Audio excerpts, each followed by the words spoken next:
I think we're live. I believe so. I think I forgot to turn my sound off on my video. Define live. Yeah, undead. Okay, we are undead. We're undead. Yep. Define live. Yeah. Yeah. That isn't me. That's you, right? Or is it? Yeah. Oh, it went away anyway. So hi, boys and girls. We're live. Well, I think we're live. And let's see what happened yesterday. Bubbles happened. I'm trying to think of what happened yesterday. Yeah, they aren't going to understand that. Anyway, let's see. Why can I not find it? Okay.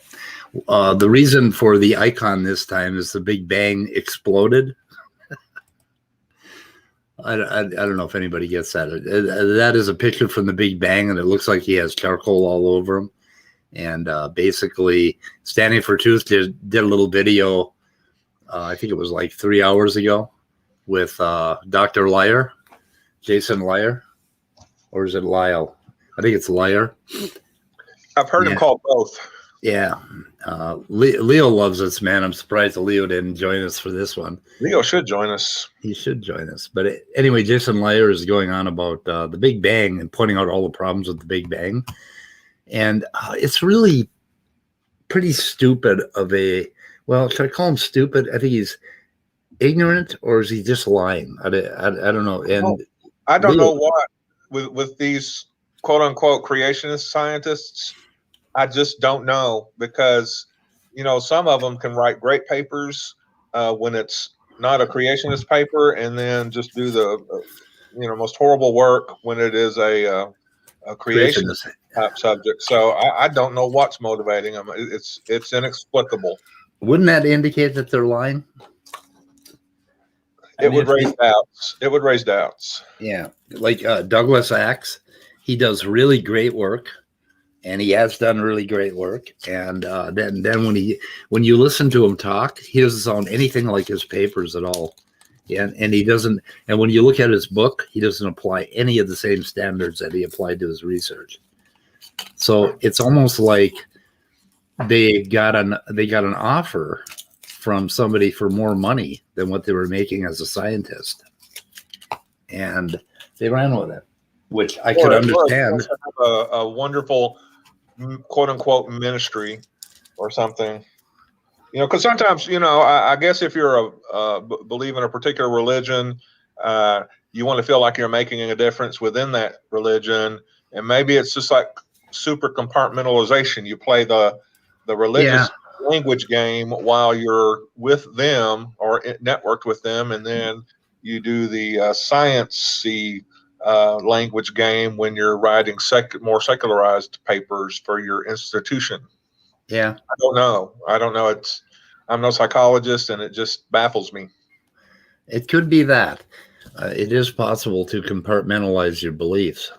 And I think a lot of old Earth creationists do that successfully, but what they do is they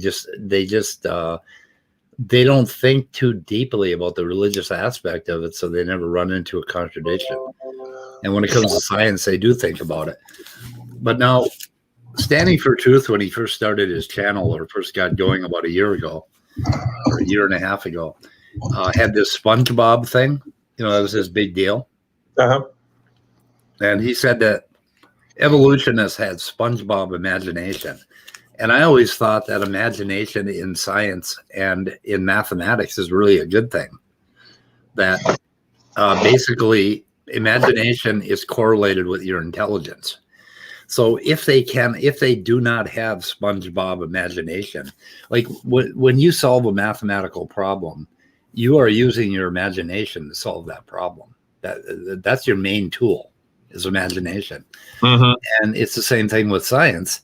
And so if they don't have that imagination, then they're not very intelligent, and that's fine. If they admit that if they want to be idiots, then go ahead and make fun of imagination. That's what I mean. Did you see the Big Bang video here, Leo? No, I'm not subscribed to Standing for Truth. but yet you'll You go on their channels. I mean, Yeah, I go on their channels, but that doesn't mean I have to be or am subscribed to them. I go on when there are people saying things that aren't correct. well, somebody's got to watch these fuckers, and I subscribe to them because of that. I don't know. Is this the Donald Kronos in the chat that Yes, that is the one spent like an hour apologizing to or something? Kent Hovind ran from last night. Oh, is he the one? Yes, he is. He was also in LPP stream last night. I told him to drop by here. Okay. You should if you want to drop a link in, I'm sure he'll join. Link is in. But that can be whenever we go over if assuming you want to go over what happened on LPP stream last night, because oh boy, I tell you what, he doesn't know nearly as much about information theory as he'd like people to think he does. Naturally. Let's go over that. But first of all, let's just play this very short clip from Dr. Lyle. So I love that. When David Neff said, I'm going to start calling him Dr. Liar, and I'm like, yes, that's what we need to do. Yeah. Where's the antimatter? We can. Oh, shit, it's muted. But it didn't mute it for you guys, I'll bet, right? No. Okay. Make matter on Earth from energy. We can't make matter from nothing. Only God can do that. But we can take energy from collisions of particles at extremely high speeds, close to the speed of light in particle accelerators. And from that energy, we can create new particles. But every time you do that, you also get an antiparticle. So if you make an electron, you'll also make a positron, an anti-electron, which is the same as electron, but the charges of the particles are reversed. And so according to the Big Bang, the entire universe was originally energy, and then as it cooled, it became, some of that energy became matter. But the problem is, according to everything we know about physics, you should get an exactly equal amount of antimatter. But when we look out into the universe, we find it's essentially matter only. There's only trace amounts of antimatter anywhere in the universe, and they're always produced locally anyway and almost immediately destroyed, because when matter and antimatter touch, they tend to annihilate each other and release energy, especially in the form of photons. Okay, that's about it. I just wanted to point out that he said, "Oh, but God can make matter without energy," I think, or without antimatter. Yeah, which doesn't make sense. But anyway, so he was just picking a bunch of holes in the Big Bang, which is something that obviously we have not entirely figured out what happened before the Big Bang, quote unquote, or outside of the Big Bang or around the Big Bang, and we don't know where the antimatter went, and there are dark matter problems. Wait, hold on. Wait, there are what? things we don't know. What is he talking about here? He's talking about the Big Bang fails, the theory fails. Wait, no, yeah, I get that. What I was asking is he talking about the problem of baryon asymmetry? Is that the idea that there is far more matter in the universe than antimatter, but they should have been created in equal amounts? Yes, that's what he's talking about. Yeah, the reason for that is probably related to neutrino oscillation. Because as neutrinos oscillate and antineutrinos oscillate, they oscillate differently, and this is one of a set of potential things that could result in matter being favored. Another one is something called axiogenesis, which is the creation of a hypothetical dark matter candidate particle called the axion. And during axiogenesis, matter could have been favored over antimatter, but also antimatter could have been favored over matter. And if we lived in that universe, we'd still call it matter, because the only difference between them, as Dr. Lyle funnily enough accurately said, is the difference in the electric charge. Okay. I mean, aren't there other possibilities as well? In charge. Aren't there a million possibilities that we haven't yet figured out? Well, potentially, yes. Yes. Anyway, his point is God did it. So that's all I had on him. And that was just a little clip Stanley did. So we got, let's see, logical, plausible, and probable did an impromptu after show for the debate that Donald was supposed to have with Kent Hovind, but naturally there was no actual debate. So yeah, Jason Ezra did a couple of videos last night. One he took down, and another one he left up, but that wasn't too significant. You can see the crooked dunny roll and all the cobwebs. I don't think we have to review that one. What the fuck? Anyway, Jason Ezard, faithful, honest, and true. Okay, here we go. The after show. So share screen. So I don't have any bookmarks for this, Leo. So you're gonna have to guide me. Well, look at for when I come in because that's pretty much Okay. The debate that didn't happen. So he actually came over to LPP's Mad Ass's channel, Donald. Yeah, join the stream. So I wonder if Kent's going to do a no show on Ian too. So Well, apparently Kent said that there was something going on with him and Steve. You know, Steve getting it set up or something like that. right. So he had some sort of I'm going to be honest. I don't know when I came in. Probably around the 3 to 4 hour mark, somewhere in there. Who do we got here? Or you could just follow the scrub line until you see me pop up in the stream. Oh, our buddy Danny's over there again. Go figure. Lying for He's Jesus. shitting on us again. Huh? Is he shitting on us again? Cheating on us. So lyingforjesus.org, who's he, Leo? I don't know. He's not a Christian. I know that much. So is the guy with the A symbol, AJ, was also not a Christian. Okay, Dr. Jello's there. And Redefine Living. And let's see here. We got some Leo happening. Okay. Pigs Can Fly. An interesting piece of work. So we're at 4 hours. And we still don't see no Leo. I know I popped in last night somewhere and you were there. And I thought, oh, fuck. Leo again. There you are. There you are. Yeah, you're probably a little bit ahead. There's still Leo. Oh, there's a little more Leo. Oh, more Leo. The good stuff didn't really happen until the end. The funny thing is, he kicked me and then ended the stream the minute I asked him if he knew who Landon Kirtnall was. Really? Yeah, I was like, "Do you know who Landon Kirtnall is?" And I got put backstage, then got kicked from the stream completely. Then he ended the stream. Okay, so I want to drop a little bookmark on that. Okay, so that's where you came in. Okay, so the good stuff is I don't really know. Probably somewhere in there. I would go back a little bit because Donald asked him because we were asking questions that relate to the nuances of information theory and all that, and of course LPP just wanted to gloss right over that because they don't understand the subject enough to know about the nuances or why they're important. Donald is here. Hello, Yes. hello. I'll put myself on the bottom. Can I say something about that baryon asymmetry? Go ahead. Yeah. Something that doesn't get addressed much, doesn't seem to be even thought about much. Yeah, I mean, sure. We know that matter and antimatter tend to annihilate each other when they get close to each other, but we really don't yet know. There isn't conclusive evidence one way or the other. We know that they have that matter and antimatter have opposite electrical charges. Except that in that sense, anything that has a neutral charge would, of course, be its own antimatter particle. But what we don't know is whether or not there is gravity and anti-gravity. So, and if so, is that the same? Are the particles that have the anti electrical charge also particles that have the anti-gravity?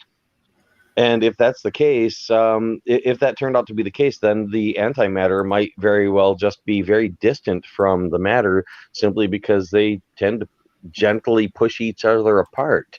And anything that didn't annihilate very quickly would have soon afterward grouped together into groups of antimatter or groups of matter distantly separated from each other. So again, it's something we don't know. There's a lot of stuff we don't know, but just throwing that out there. Hey, good to meet you. I don't think we've run into each other before, have we? I don't believe I'm so. not sure. Do we? Well, do you keep an eye on the Standing for Truth Brain Trust and Raw Matt and all those guys, or is it? I'm not sure. Not by name. Okay. I've recognized the name, but I haven't, kept track of it in that sense. So Okay. yeah, really not sure. So do you have a channel? the people are probably all familiar.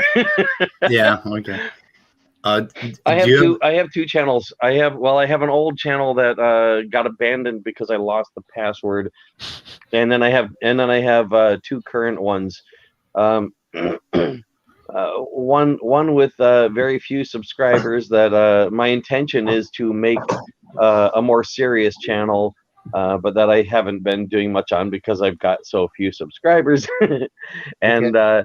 And the other one that is something that I've just basically thrown up random junk on for a pretty long time.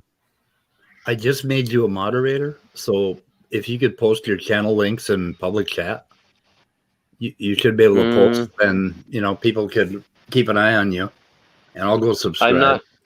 I'm not sure how to go about doing that. Copy the link and then paste it in the YouTube live chat. Yeah. Paste Yeah, it in the YouTube live, or if you put it in live private chat. Okay. Yeah. You put Okay, so I'd have to go back into YouTube, figure out how to do that from here. Okay, there, that worked. Well, So sort of. how much had you had to drink when you decided to debate Kent Hovind? If you mean alcohol, I don't drink alcohol. Oh, okay. So none. Oh, damn it. So you just did it sober. Okay. Yeah, I did it sober. Wow. Yeah, the way it happened, actually, I've spoken with Kent Hovind before over the phone. I've actually taught him a few things. So I did find out he's capable of learning. I also found out that he's not real honest about the things he's learned. And here, let's see. How do I? No. So, any rate, Right so someone in the live chat on what in the world show was that? Whatever it was, someone in live chat, on the Modern Day Debate, the one I was going to debate on. Someone in the live chat on Modern Day Debate. Did he freeze or did he just stop talking? I think he might have froze. I know he's on his phone because on his computer, I think there's a bad delay. Yeah. Oh, damn. So we got that problem with two of you now. And we'll I don't have a delay. We'll wait for him to come. Yeah, you don't have a delay, but you've got a robot problem with StreamYard. Well, StreamYard has a robot problem. I don't have a robot problem. God, you never told me that before. That's the first time you've ever told me that there's something wrong with StreamYard. Yeah, there must be. When are you getting with Peter to start learning OBS? Oh, when am I going to get done with the 50 things that I have on my list to do? That is the question. That is a good question. I think right around the time I solved the Big Bang problems for Dr. Lyle. Well, the thing is that he knows that most of the problems associated with the Big Bang aren't really problems. I was just making a joke, but well, yeah, okay. I know. I was just saying, like, there's no teaching him because he already knows these things. He's just lying. Right. Yeah. Okay. Right before Donald froze, and you might want to come go out and come back in again, Don, if I can call you that. Right before he froze, he said a really interesting thing. He said he taught Kent Hovind something, and that Kent Hovind can learn. And if you have information or evidence of that, you should write a paper on that, because you could probably get that published. That Kent Hovind can actually learn. I mean, up to now we have had no evidence that Kent Hovind has neuroplasticity. And I mean, this is incredible. I mean, this could be a big breakthrough, or that any creationist has neuroplasticity. Anyway, so, well, he's not coming back. I don't know what happened to you. He might be trying to figure it out. Oh, he put his channel in chat for us. Good. So we got that much. Stephanie not understanding electromagnetism. Stephanie understands it in more emotional terms, and I think that's okay. Well, yeah, but you can't understand electromagnetism in emotional terms because that's not how science fucking works. I bet Stephanie can. No, that makes no sense. That's like understanding gravity through emotion. That literally just makes no fucking sense. I don't even know what that means. What is that supposed to mean? Am I supposed to tell you what that means? I guess so. You're the one that said it. Leo. We're just going to attribute this to Leo versus SFT being on different planets sometimes. That's okay, Leo. I am from a different planet. Imminent Reflection. Eminent Reflection is the name of his channel. Yes. So he went out and he's coming back. But yeah, I had not heard of Donald before, so interesting. Glimpse of a 2D world perspective. That's pretty good. Here's Jay. Jay is here.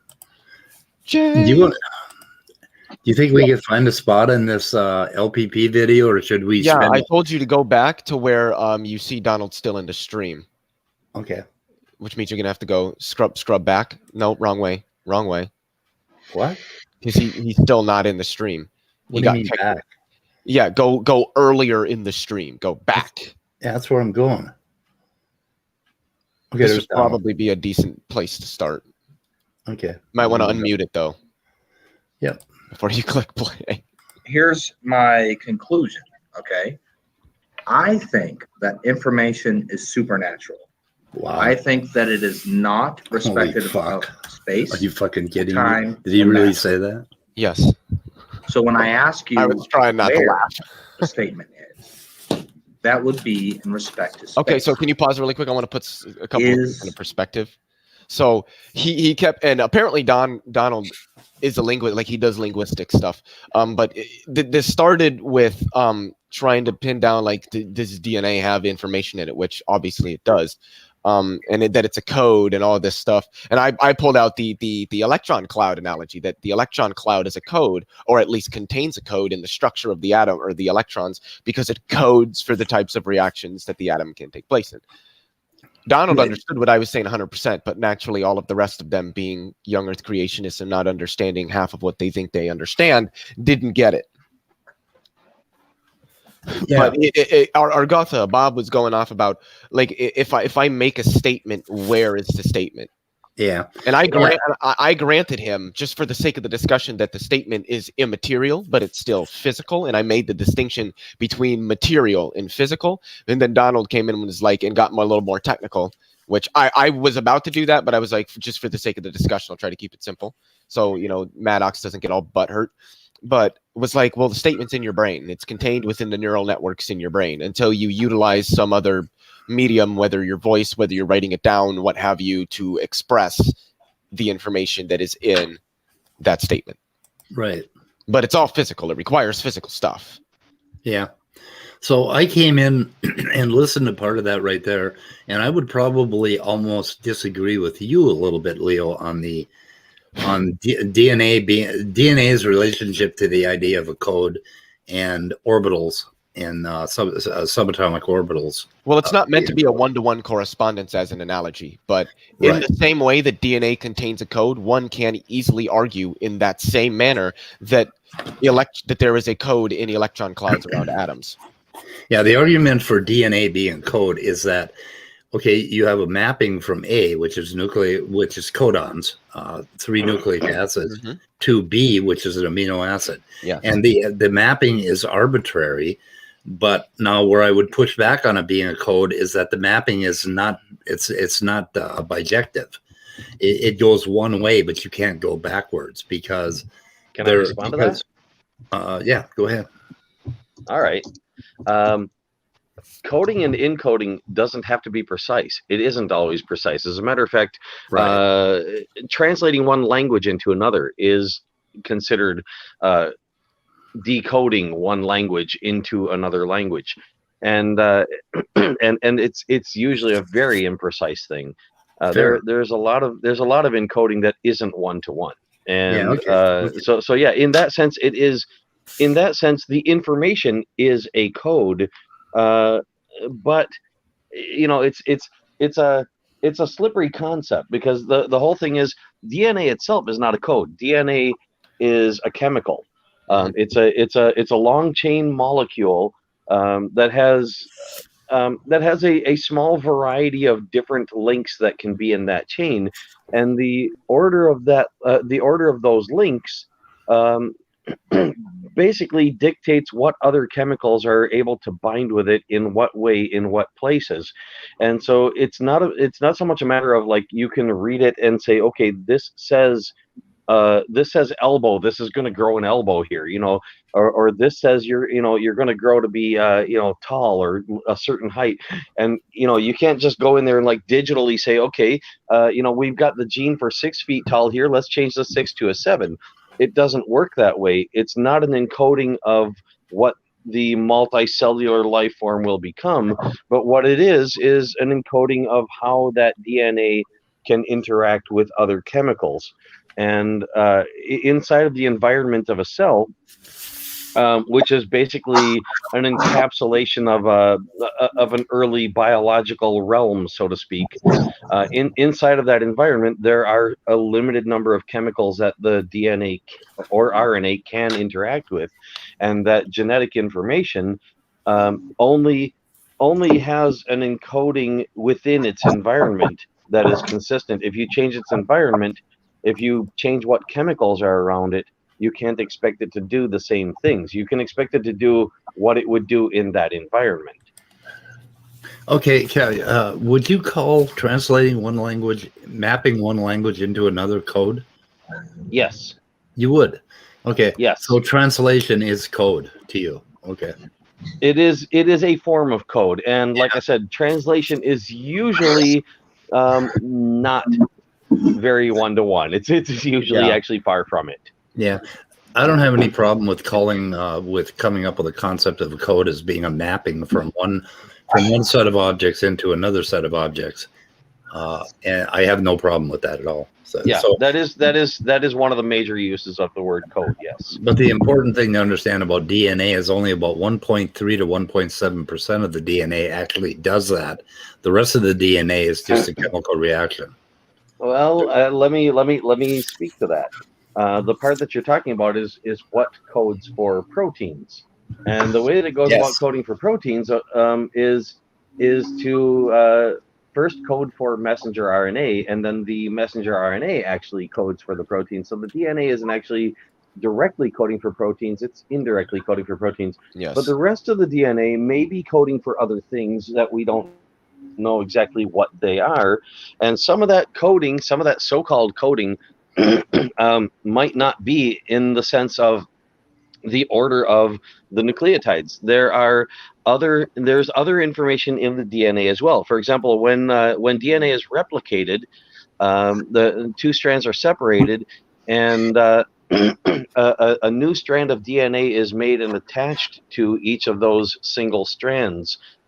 So the new double-stranded DNA is supposedly copies of the original, but they're not exact copies. Actually, one side is different than the other. There's a slight chemical difference in the links that are added to the missing side of that one-stranded DNA, and those slight differences in the chemical is what allows for a sort of error correction. That there are chemicals that can bind to that new double-stranded DNA, and basically, if it fits together well, it'll leave it alone, and if it's a loose fit, if it seems to be, if it's kind of unstable, then it'll break it apart. And the easy way to do that, of course, is try to break it apart. If it doesn't break apart, you leave it alone. If it breaks apart, well, then a new piece is going to have to be put on. So basically, it'll rip off that new side on the double strand that that wasn't there before.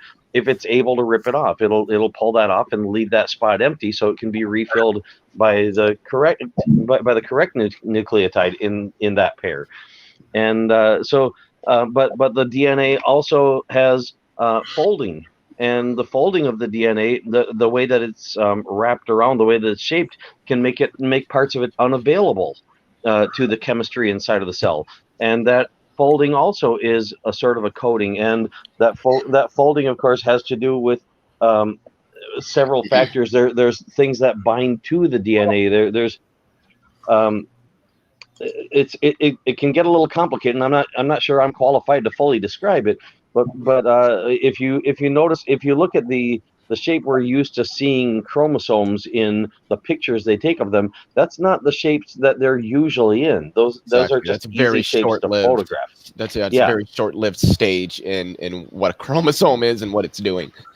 Yeah, and of course, when a piece of DNA is unavailable to make proteins, it can't make the proteins. And if it's made unavailable by folding, or if it's made unavailable by something binding to it, or made unavailable in any other way, that unavailability itself could be considered a type of coding. Now, I hesitate to say is coding, because it's not. It's not. No, it's there's not. nothing for it to be It's coding nothing for. like it. It's nothing like it. You know, it resembles coding, and as a shortcut, we call it coding. Okay, so 1.3 to 1.7% is reasonably considered a code. The rest is not. We know that. So, something like that. The rest, the best you can say is it's complicated. So I did want to It's ask Donald complicated. really quickly, because Ian wanted to know in the YouTube audience what your credentials are, like if you've got a degree in anything, or if you teach. Well, if you I prefer not to talk about it. Really, yes, I have taught. I've taught in several different places. I prefer people, take what I say as if I'm just anybody. And, I mean, if what I say makes sense, it makes sense. If it doesn't, it doesn't. If I make an error, I'd prefer someone point it out to me. And, I'm not much of a respecter of authorities. I don't tend to go, to use the titles and stuff. I do actually have a PhD in computer technologies. It's not relevant here at all. Okay. So Yep. it's been said. But yeah, like I said, I generally just prefer to leave it alone. Molecular alchemy is he's a regular on this channel, and he does have a PhD in genetics and works in it, but he would call it a code, and we don't have a problem with that. But molecular alchemy, please point out that only 1.3 to 1.7% of the DNA is literally a code. So, or are you trying to be facetious? Yeah, none of it is. None of it is literally a code. I have to correct that, because none of it when you is say literally a literally, code. why would you put that adjective before that? Yeah, I mean, it's either something is either a code or it's not. There isn't a difference between a code and a literal code. literal code, right? I don't. Yeah, that qualifier okay. is unnecessary. Okay, There is, in the sense that, as I mentioned earlier, when we call it a code, we're really sort of taking a shortcut in describing the fact that it is very similar to a code, that it does things that a code would do. It can be decoded, even though it hasn't actually been, in a sense, encoded. There was no information there to encode in the first place. It's just a copy of a copy of a copy of a copy of a copy, and the only way that information actually got there is that the copying process was imprecise. And so, when say, for example, if you just have a short strand of DNA, one nucleotide pair long, and you copy that, if you can call that, copying, you make another one, and the two of those get stuck together. So now you got one that's two pairs long. Okay, and you copy that, and they get stuck together. Now you got one that's 4 pairs long. Well, you don't have much information there. Maybe you got like C, C, C, C. It's not really telling you much of anything. But then you make a copy of that one, and maybe one of those pairs, gets copied wrong. So you get C, A, C, C. Yeah. Now you've got a little bit different information. It's not encoding for anything. There was no CACC there before to copy from, so it's not an encoding of existing information. It's new information that came about through an error. Yeah, and see, molecular makes a good point here that the genetic code is a code, but Okay, it's also made by humans. And like you said earlier, all it does, it's a coded representation of nucleotide sequences. That's Okay, it. Right, and the molecule is not a code. Exactly. That's what we made the code from. We humans made a code. And so when we say DNA is a code, again, generally when people say DNA is a code, if they know what they're talking about, that's a shortcut. That's a quick way of basically saying the DNA molecule has been interpreted as a code, and that code is represented by the sequence in the DNA molecule. We tied those things together, and it takes a long time to explain. So you just say DNA is a code, and it's easier. Yeah. But then people make mistakes because they go, Like "Oh, John DNA or is a code, so Maddox. who wrote the code?" Yeah, exactly. It's a code, so it must have had a coder. Yeah, But see, and yeah, that's why I and bring up the electron it got cloud coded analogy. exactly the way I just explained. I mean, there are other things that go on as well, but I mean that in and of itself, the thing I just explained is enough. Yes, and That's all it would take. that's one of the reasons why I draw the analogy to electron clouds and atoms, because if you're going to sit there and say that the relationship of codon triplets to proteins is a code because they represent each other, then I can just as easily say that the structure of electrons in the electron cloud of an atom is a code because it represents the reactions that the atom will take place in. And the reason that I make this analogy is to demonstrate that, well, we can call that a code, but there wasn't some intelligence that created electron clouds for atoms. It just develops Exactly. naturally. And you could make a table of what the symbols in that code are, and say, Exactly. for this arrangement we have, for this arrangement in this environment we have this reaction, for this arrangement in this environment we have that reaction. And you could make a table of codes for how a particular atom interacts in an environment full of a certain other atom, and another table for how the same atom interacts with some other atom. And these different tables of codes could be in some sense considered separate codes, or in some sense considered part of the same code, because it's humans that are inventing that code. Yes. The code wasn't actually there. The things that they do were actually there. The physics was actually there. Yeah. And the thing is that the shells of an electron cloud could be considered the code table. Just like the genetic code represents the structure of nucleotides, a natural code table. Structure of electrons. Yeah, natural code table, kind of like we have natural history. Humans write history, made up of stories that, some of which are true and some of which aren't, and some of which are based on true stories. And nature writes history, if you can call that writing, or records history, by leaving evidence behind of things that actually happened. Yep. And we can try to read those bits of evidence and interpret that story left behind by nature, but our interpretation again is not going to be a one-to-one correspondence. You could say that nature encoded history, but we don't have the key to decode it. Mm-hmm. Okay, so molecular alchemy in chat. First of all, he said it is literally a code, and then he said it was. Otangelo Grasshole is our favorite character. So, molecular alchemy. Okay, it was developed in the '60s to represent nucleic acid sequences used to communicate sequences info between scientists. And then later on, he said, and he's got the right angle here. It was created by scientists to communicate with scientists. Yeah. So, The DNA was not created by scientists. right, but the code was. Yeah, the code that represents it was. Just like electron shells aren't actually codes in the same way that DNA isn't the code. The way that we represent their structure is like a code. It's coded. Can I say something off topic? Go ahead. No. Oh, can you? Yeah, go ahead. All right. I just wanted to say, no disrespect intended to the people in the chat that I was in last night, but I like this conversation much better. Oh yeah. Well, yeah, that's because we and not to toot our own horns, but it is true. We actually Here on the channel, we know what we're talking about. We actually studied genetics here, and well, that is sort of my point. And again, I don't mean them any disrespect. Different people are different. I mean, cats and dogs don't speak languages that humans can understand, but I have no disrespect for them. They are what they are. And, I mean, you can like a cat or a dog without, seeing it as, as a human, because it's not. And creation, their own there are differences. And when somebody... We don't see creationists as humans here. So.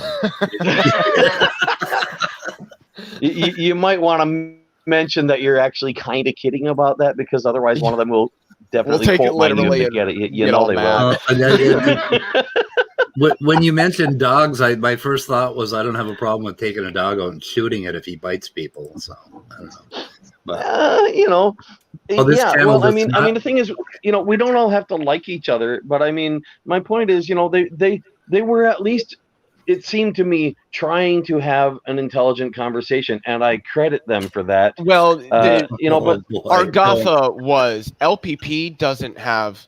That's why he kicked you out when you kept asking questions. He hates being asked questions because, let's be honest, he doesn't know when LPP is the kind of guy who knows enough about a subject to memorize the big terms and to give you a rough generalization of what it means. But when you start diving into the nuances and the technicalities, he doesn't know shit. So when you ask questions that relate to those technicalities, he doesn't know anything.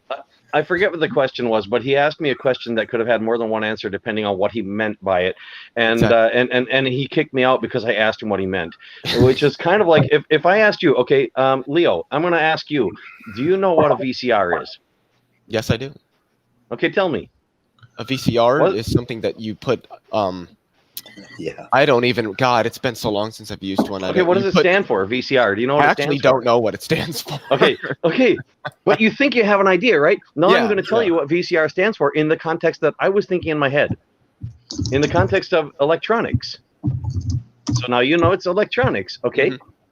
But probably not the electronics you're thinking of. VCR stands for variable capacitive resistor. Is that what you were thinking? I was thinking of video cassette recorder. He makes a very, very good point there. Exactly.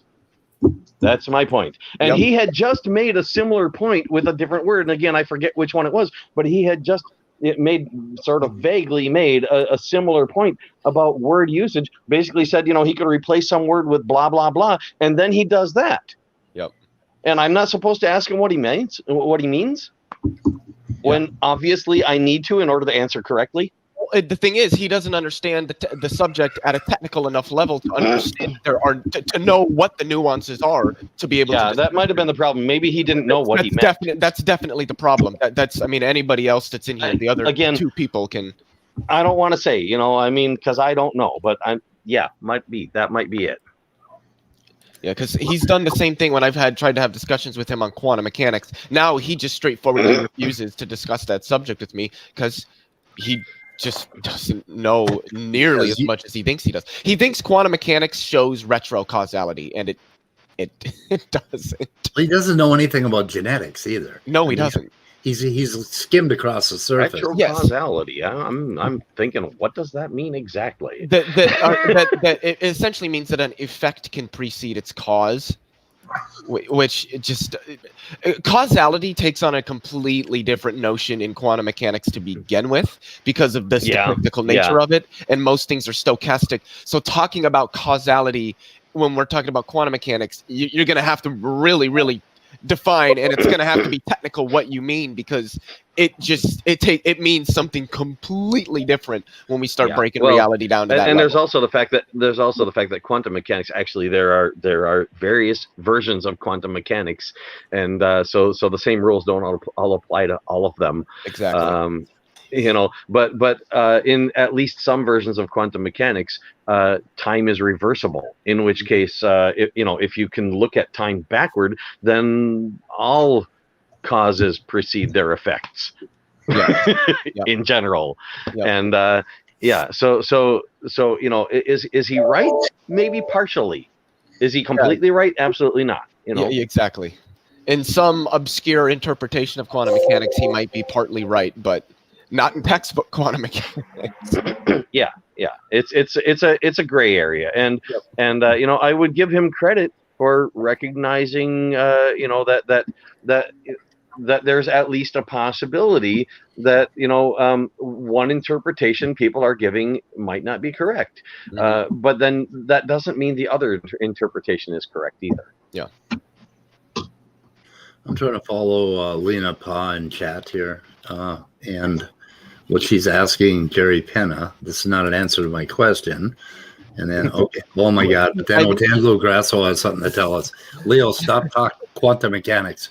You can't collapse waving function. You fail physics. Go ask Smokey Fink. Give you job polishes balls. That's got to be Maynard. It's either Maynard or it's Rage. It's one of the two. That's funny though. It is. Do you know who Otangelo is? You fail physics, Leo. I've ran into him before. It seems to me, I think we've talked on Twitter like a long time ago. I don't know him well, but I have conversed with him in the past. Yeah, he's So what we call yeah, our it's a local hard question to answer. Wouldn't What's you that? say, Speed, that Otangelo was our local crackpot? Okay. Crackpot intelligent design proponent? Yeah. We play the Benny Hill song when he comes on. He hasn't been around in at least, 2 weeks now? No, he came around yesterday, and Oh, so he's did he? kind of coming back. But if I play that Benny Hill song again, he'll never come back. I don't care. But I just can't keep my finger off the goddamn mouse. The O show. We call it the Otangelo show when he shows up because he kind of takes everything over. So Yeah, I've noticed he tends to do that, and for example, he was in the live chat for the debate that I was supposed to be in. I was actually in there day after day, hour after hour, talking to people in the live chat long before the show actually started. And when it got close to the time for the actual show, he comes in there and he asks a few questions. I forget what they were, but he asked some questions that would have been pretty easy to answer, but would have taken time to answer. And I'm getting ready for the show, and I've got other things I'm taking care of. And I told him I don't have the time right now, and so he kept repeatedly insisting that I have to answer his questions, and that if I don't answer his questions, then that means I don't know the answers, and then I'm pretending whatever, or whatever the case might be. And he just goes on and on and on and on, trying to discredit me in any way that he can by pointing out that I didn't go, write a book in live chat while I'm getting ready to, be in the debate. Okay, I got to do this for Antangelo Grasshole. He has his own song too, and I'm not sure if you can. Oh shit! It's really dim for some reason. What the hell? Yes, it What's is. going on? Yeah, I heard something sounded sort of like 8-bit computer music. Oh, I know what's going on. I am so sorry. I am so sorry. I am so sorry, Otangelo Grasshole. I wanted to play your song for you.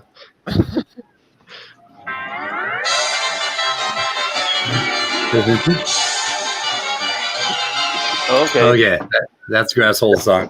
And for the other one, we have a different song. I definitely know that one. Yeah, we know that one. In case Otangelo shows up. Anyway. Yeah, got to keep those ready just in case, huh? Okay, Molecular Alchemy is here and is actually a PhD geneticist who cures cancer for children, which is kind of cool. So yeah, that's cool. Yeah, he must work at Johns Hopkins. I can't remember. It's somewhere like that. But anyway. Can you take down the highlighted comments so dude, I need to be able to see people. See their icons, their characters. Well, I always put myself on the bottom so people can see the other people. So I like to do that. Okay, guys. Okay, guys. So give me like 2 more minutes and then the parking. I don't think I'll have this. Your mic is really. Are you speaking from the Mariana Trench, my friend? You're warbling. That was a good guess. Quit your warbling. Quit your warbling, Nathan. I don't know if it was right, but it was a good guess. It's like, so you're at the bottom of the Mariana Trench. How do you feel? I feel 16,000 psi on my skull. That's what I feel. Yeah. Forgot to bring my swimsuit. I think that'd be a cool way to die. You wouldn't feel it. You'd just be crushed. So that would be a very cold way to die. Yeah, very, very cold. Cool. Yeah, cool. Not just cool. That'd be a very cold way to die. I'm always thinking of new ways. Do you know off the top of your head, Donald, what the temperature is down there? I cannot remember. No, not off the top of my head. I know for humans it's very cold. An interesting thing about temperatures, most people don't really stop and think about this. Just a bit of trivia I might throw out there. Do you know what the do you know what the crossing point is of Fahrenheit and Celsius, where they both have the same temperature, where the reading is the same? I don't actually. It's negative 40 degrees. Wow. Oh, interesting. Huh. No. Here's a question. Okay, it's 34 degrees at the bottom of the Marianas Trench. Yeah, you say 1 to 4. So here's a question just to consider. And I don't have the numbers off the top of my head. I know how to do the math, but just to think about this. what is twice as warm? What temperature is twice as warm as negative 40 degrees? Twice as warm. Oh shit. Twice as much heat, if you want to put it that way. Twice as much heat. What's twice as warm as negative 40 degrees? If you ask somebody what's twice as warm as 40 degrees, they're probably going to say 80 degrees, right? Mm-hmm. Right. That's nowhere near true. If you do it with negative 40 degrees, you have to really stop and think. Twice as warm as negative 40, that'd be negative 20. That would be colder. It'd be warmer, wouldn't it? Because the more you go down in the negatives, right, the larger. It gets colder. When you go down in the negatives, it gets colder. The reason is because temperature doesn't actually have a negative. Again, this is an encoding. Fahrenheit and Celsius are encodings. They are strictly encodings of the natural phenomena of temperature. Now, there are adjusted encodings based on them, based on the Celsius or centigrade scale. There is the Kelvin scale, and based on the Fahrenheit scale, there's the Rankine scale. And Kelvin and Rankine don't have negative numbers. Yeah. Where they run out of heat, they reach zero. Yep. So if you 0 convert degrees into Kelvin is Rankine or absolute Kelvin, zero. then you can double it and find out the temperature and convert it back. Yep. It's kind of interesting the way temperature is measured too, because if I recall right, it's measured as what is it? The like the average kinetic energy of a system, Yes. like in gas phase or something like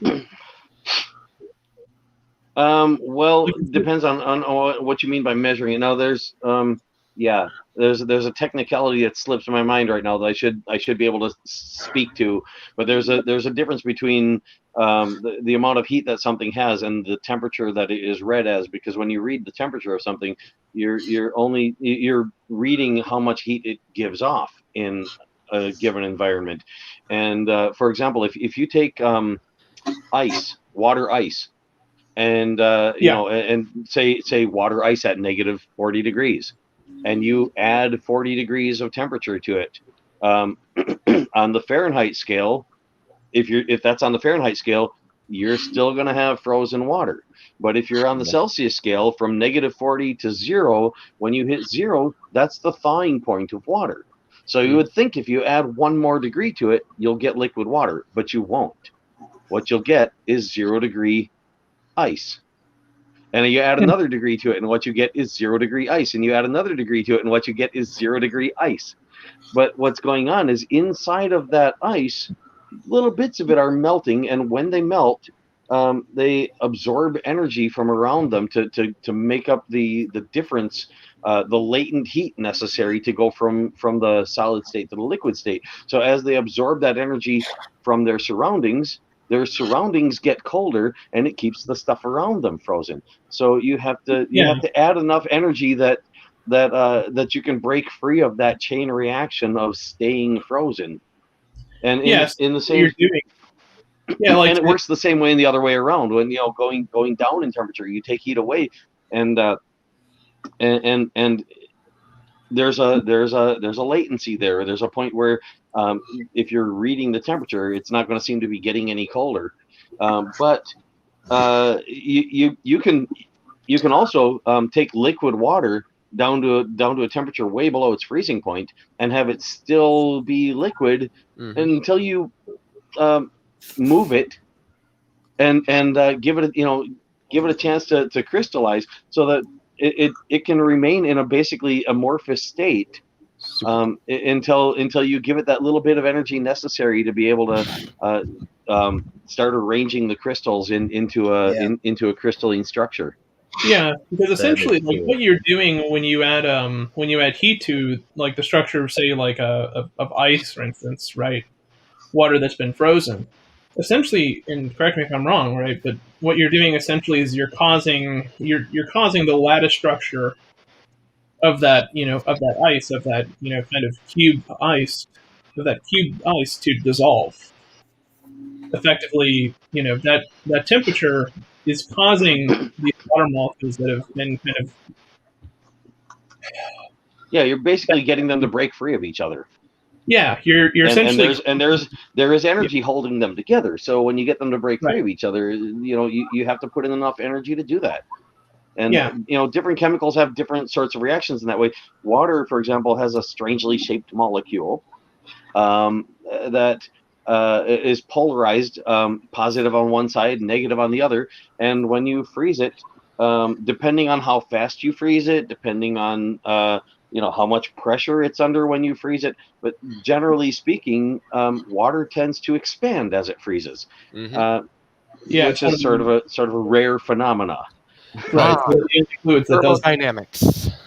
I have a question that's a bit off topic from that. Leo and Donald, if I bother to clip this video from last night with Maddox and do some bookmarks and get a transcript, are you two interested in coming on and doing a post-mortem on that video tomorrow?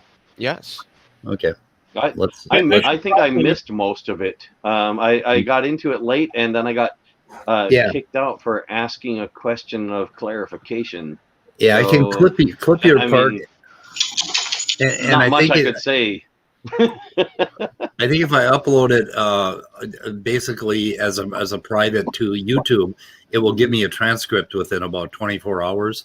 So I maybe have a transcript for us tomorrow. So, but you got to break it up because YouTube won't do transcripts for anything longer than 2 hours. So yeah, also question the accuracy of that transcript. They're pretty good. They're pretty good actually. But not perfect. Well, if you guys depends are on what your standard is. Yeah, if you're over talking each other, it's pretty bad. I mean, and there's a lot of that. Or if you're trying to translate Otangelo. I should know the answer to this question, but are there certain? He does tend to speak clearly. There's that. Right. I should know the answer to what he's trying to say. Yeah. Sorry. My background is in chemistry, and I should know the answer to this question, but are there certain substances where you just can't force them to freeze or adopt crystalline structures? Helium, if I'm not mistaken. I don't think we've ever managed to force to freeze. I could be mistaken about that. But it seems to me helium reaches liquid at like 2 degrees Kelvin or something like that. And I don't think we've actually gotten it down to frozen, but that's probably because of the fact that we have a lack of refrigerants that can operate at such temperatures. So I'm not sure what because science evolves, technology evolves. Maybe I'm mistaken. Maybe we have actually got it to its freezing point. That would be something you might, you could run a Google search or something and probably come up with more information on that than I have. But as far as I know, helium hasn't been frozen yet. Huh. Okay. Yeah, it freezes at 4 Kelvin. In principle, 269 C or 452.2 Fahrenheit. In principle, you're talking about the negative. Did you mean negative? I didn't hear all of what you said. Did you mean negative? Yeah. Okay. I hadn't heard all of what you said, so I wasn't sure if I caught that right. Can you guys hear me all right? Yes. Yeah. Go ahead. I was just going to say, in principle, all matter should be able to exist, in solid, liquid, or gas. Yeah. Yeah, in principle. But there's like you were saying, there's practical constraints on actually, on the surface of the Earth, mimicking that. Yeah, and how much pressure there is, and there's a bunch of factors, but so there's a lot we still don't know. And is it possible to freeze helium? Most likely, yeah. But what do you mean by freeze? Here's the thing: if you say, for example, you take helium and you put enough of it together to collapse it into a star, and you get to the point where it starts going through a fusion reaction. But then before it can even do much of the fusion reaction, you add a whole bunch more until it crushes itself down to the point where where it basically becomes a neutron star. Is there some point in there, where it was a solid before it became something other than helium? Probably, but it wouldn't be cold. It would be extremely hot. And it might be, in some sense, sort of a fluid solid, something that we've never encountered. So, I mean, like I said, there are things we don't know. Didn't they just recently find that they found a new state of water? I forget what it was. They've found lots of states of water over time, and I wouldn't be at all surprised if one of them was recent. Yeah. Yeah, water is very well studied. Yeah, It's you mean important water to in a humans. solid form at high temperatures? It was something in the Found last, like not in the core of a planet. yeah. Something like that. The other thing is that paper that we went over last night, which we're going to publish hopefully on Saturday, there's some interesting things about proteins. At body temperature, proteins, the outer parts of proteins are almost liquid, whereas the core is more of a waxy solid. So Yes, proteins and that's important to our biochemistry. Yeah, proteins are actually they actually have a number of different configurations, and depending on what context they're in, they can have entirely different functions. And that is some interesting news. And that's why there is a very narrow range of temperatures we Earth life can survive on. Yeah, we can live in, right? And if you think about it, that it is a very, very narrow range of temperatures. If you look at the range in the Fahrenheit scale or the Celsius scale, it's somewhat deceptive. If you look at it on the Kelvin scale or the Rankine scale, you can get a better image of just how narrow of a range it really is, and it is quite narrow. What the fuck? Otangelo Grasshole is actually talking physics suddenly. Well, you can actually get helium to be solid at temperatures above absolute zero, 1 to 1.5 K. But that's at about 25 bar of pressure. I mean, suddenly Otangelo Grasshole has become a different person. I think somebody stole his name, and it's like some physicist is posing as Grasshole. Interesting. I mean, he might be just quoting one. I don't know. No, he seems to know what he's talking about. So we have no idea who this guy is. If you grab a portion of what was said and you put quotes around it and stick it in Google, you might find the source. Might find it. I do that with creationists about 20 times a day, trying to figure out what paper they're quote mining. Exactly. And usually the quote mine paper's got something wrong, so it'll uniquely come up to the quote mine paper and not the original. But do you know what the problem with that is? They frequently paste two different papers together, or they will change one word or change something very slightly. So you've got to use really small parts of the text in order to actually find the real papers. And like I said, there's inaccurate reproduction going on, and that's the interesting thing, because they will pass these things around to each other and imprecisely reproduce them as they pass them around to each other, so they can evolve over time. And yet they deny there's such a thing as evolution. Exactly. This is actually what my topic with Kent Hovind was supposed to be about, and you might notice I'm not restricted to thinking evolution is only biological. I know better. Right. Yeah.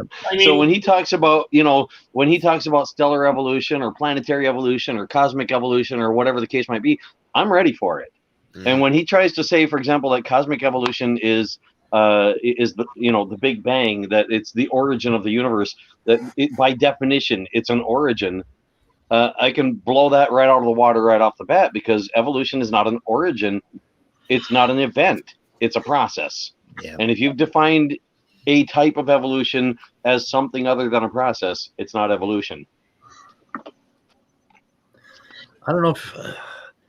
I don't know if it's possible to actually have a debate with Kent Hovind where he does anything other than the script. I've had conversations with him. I mentioned earlier, I've actually taught him things. For example, Brassica ouracea. You might be familiar with it. Yep. Okay. He didn't know about that. Yeah. And I let him know that is technically a mustard. It's called wild cabbage, but it's a mustard. Yeah. Because it's descended from mustard, and and the descendants of mustard never stopped being mustard. So of course mustards still produce mustard. It's just some of those mustards look like broccoli, and some of them look like cauliflower, and some of them look like kale. Yeah. I have been trying to find the genesis of those forms in Brassica, and there's very little. There are very few papers on them that talk about what exactly is it a mutation, or is it some sort of I know it's not epigenetics, but there has to be very slight mutations that make that change between broccoli and cauliflower. And I wish there was more interest in that in the scientific community. I mean, they don't seem to know. The thing is, we're so used to it, it doesn't raise a lot of interest. I mean, it's well known, and yet it wasn't really historically documented as it was done at the time, because people didn't realize they were evolving stuff that would be way different later. Basically, they just said, oh, well, we figured out how to cook the mustard leaves, so we're interested in the leaves, so we'll look for bigger leaves. And somebody else is going, well, we like to use the mustard seed, so we'll try to get bigger seed pods with more seeds in them. And I mean, not even so much consciously, just looking at a plant and going, hey, this is different, this one's got more seeds than usual, and we like the seeds, so let's use the seeds from this one. Somebody must have sequenced cauliflower and broccoli and cabbage. Oh, I haven't looked it up, but I'm sure there's I can't find sequencing of them by now. Yeah, well, I don't know. I mean, geez. If anybody finds it, because what are we? Because if we found it on NCBI, then we could start to do comparisons. What are we looking figure out what exactly is different? What are we looking for? Run a search for plant genomes, maybe, and see what comes up with that. Brassica genome, possibly. What are we looking for? We're looking for cabbage, man. We want cabbage. Cabbage genome. Oh, here we go. 8 high-quality genomes reveal pan-genome architecture. I don't know if that's Brassica. Okay, cool. Genome architecture. They do have it. Okay, that makes sense. Jiaming Song. Yeah, but where's this shit published? At least from a linguistic point of view. Let's see if I can find it on NCBI. Let's see. NCBI cabbage genome. High quality reference. Yes, they do have it. God damn it. Why couldn't I find it before? I was looking about a year ago. Maybe it wasn't there then, or maybe it was just harder to find back then because of the way it was published. Lots of possibilities. Am I frozen? No, you're flipping around. Yeah, I was moving my phone to see because it looked like I was frozen. I think I was frozen for a little while. You were screwing, or at least my video. Yeah. Oh, is that my keyboard? Okay, tell me, is this super loud? Probably my keyboard. Sorry, stupid horror energy. We offended you. Anyway. Okay, guys. So what else? What up? Nobody wants to fight about anything. Where the hell's Danny when we need him? God, Jesus, don't do that. Don't Danny. Did you really just say God, Jesus? God, the same person, don't you know, immutable. I know. Oh, what about the Trinity, though? We got to fight about the Trinity. I don't know. Oh, we are so sorry, stupid horror energy. You are the last person we want to offend. After that move you pulled on Praise's channel about a month or two ago, I worship you. I absolutely worship you.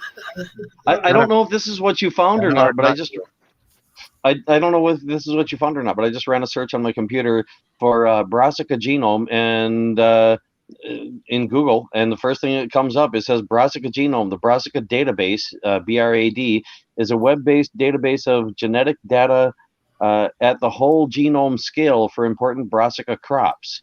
It now provides several data sets, including the complete Brassica A genome sequence from Brassica B, and that's all it's showing in the preview. I haven't actually opened the page, but yeah. Can you BrassicaDB.org is the address.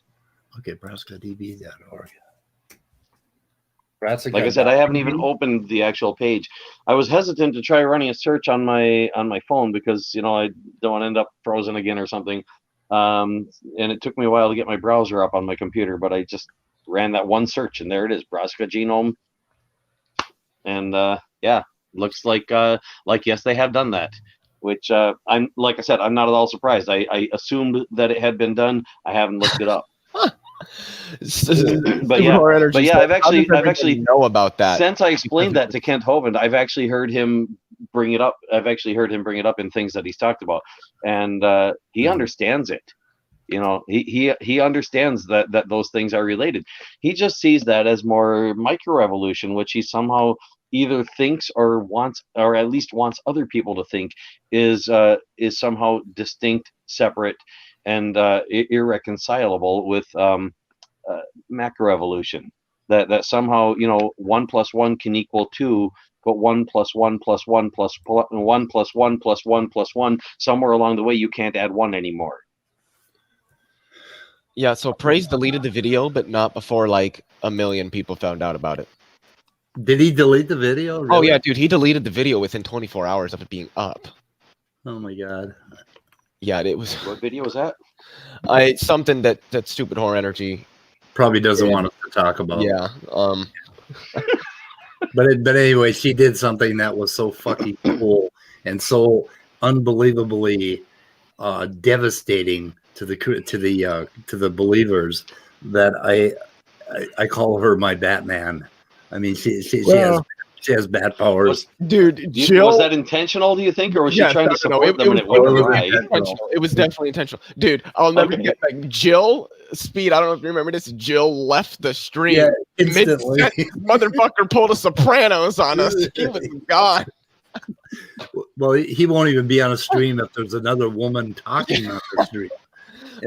Let alone Batman level, shit. It's just he like, was literally talking, and then we're talking about it for out of respect. I'm curious. I haven't actually watched this show before. I was if I wasn't so exhausted last night, I would have watched a couple of back shows just to get caught up on what it's usually like. And I'm curious now, have I badly disrailed this show and you guys are on here again? This is a badly derailed show. You need to be here when our resident philosopher is here. Yeah, the whole idea behind the weather report is that I go over what the brain trust, we call them, standing for truth and praise that I am, and we call them Madass or Maddox, did last night. And then from there on, I just invite a bunch of people and it's free for all, and we just talk about creationists. We also have a Saturday night at the Atheist, which is meant for just atheists to really, really tell them how we really feel. I mean, and it's completely irreverent. And Arn Ross stopped by a few times, and that is for venting. And this is sort of for venting or kicking around anything you guys want to kick around. So, what do you want to talk about? So basically, the only thing it's a brainstorm. Yeah, the only thing I ask on my channel, Donald, is that if you mention a paper or you mention a site, that you try to put a link in the public chat. Source all of your material. Oh, yeah, source everything. Well, I'm not in the public chat right now because I closed my web browser so that it, Well, if you put it in private, I didn't want to have. But if somebody else can post that link I just gave in there, then I'd appreciate it just so that's done. Did you do it in private? Did you put it in private chat? I didn't see it. No, I didn't. Like I said, I did post my 2 YouTube links earlier, but I basically was unable to be inside of here while I was doing that. So that's why I closed the browser up completely after I got back in to not give me any trouble. Okay, I posted the brassicadb.org, and I'll try to put it in my video. So then that's in there. Then yeah. Hey, Speed, because I'm not in a position to do that, so that's why I'm asking somebody else. Thank you. Yeah. I just noticed Athena's wanting to come in and is starting to feel left out. He couldn't find the link. I thought I invited him in my. I have so many people to invite that I feel like he just never checks his email. Honestly, I really do. I don't know. Anyway, yeah. So this is just a free for all, and we like to end it by 4 o'clock because I have to get out and look at the sun. Otherwise, I will. By the way, suicidally depressed. By the way, Speed, can I shell something really quickly? Yeah. At roughly 6 o'clock, somewhere between 5:30 and 6 o'clock Central Standard Time, I will be live streaming on my channel a debate/discussion with me and Stephen Ryan from Cider and Port. Most people might know him as Rib or Religion is Bullshit. Me and him and another person that we know on Discord are, since we're all socialists, are going to be debating a group of people that describe themselves as being Hoppians, neo-reactionaries, traditionalists, and monarchists. Essentially, they're Holy shit, that's a lot of fucking labels. They're extremist right-wing paleo-conservatives. Okay, Leo, you were kind of like muffled when you said it, but where is that at?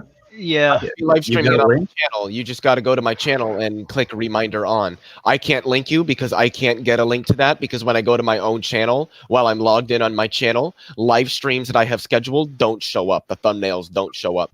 Oh, By the way, just refresh your browser and go to your content. I've on done your that. YouTube. Are you in YouTube Studio? Wait, yeah, I can get it in YouTube Studio. Yeah, you can get a link Or from you can YouTube just go to Studio. my fucking channel and hit the reminder on button. Well, because I probably won't see it either. By the way, I checked my email twice, Leo. Are you subscribed to me, Speed? Well, fuck yeah. Okay, but then you should get a notification when I go live. Can you hear me? The great impeachment. Yeah, we can hear you, Midnight. Okay, I said I checked my email twice, Leo. Well, then take it up with Speed. He must have not sent you the link. Exactly. No, you're the only one that can get us a link to that, and you have to go to YouTube Studio, refresh your browser. No. He was talking about the link. You know, 'cause There's you a talked about- thumbnail for it. You should be able to see that thumbnail when you go to my channel. Okay, we're talking past each other. Okay, what are you asking, Midnight? No, Leo said he feels like I never checked my email, but I checked it twice. You just forgot to send it. I forgot to send it to you, Midnight. I'm sorry. Shoot me. I'm old. Really No. old and senile, and I'm also a high school dropout. So give me a break. Okay, Speed, you're really starting to worry me with that. I'm really, yeah. I got 1 foot in the grave. Jesus Christ! Not even I make suicide jokes. That's this much. Yeah, but the other foot is lively, so don't worry. Its visibility is public, scheduled for today at 6:00 p.m. Central Standard Time. You should be able. It should.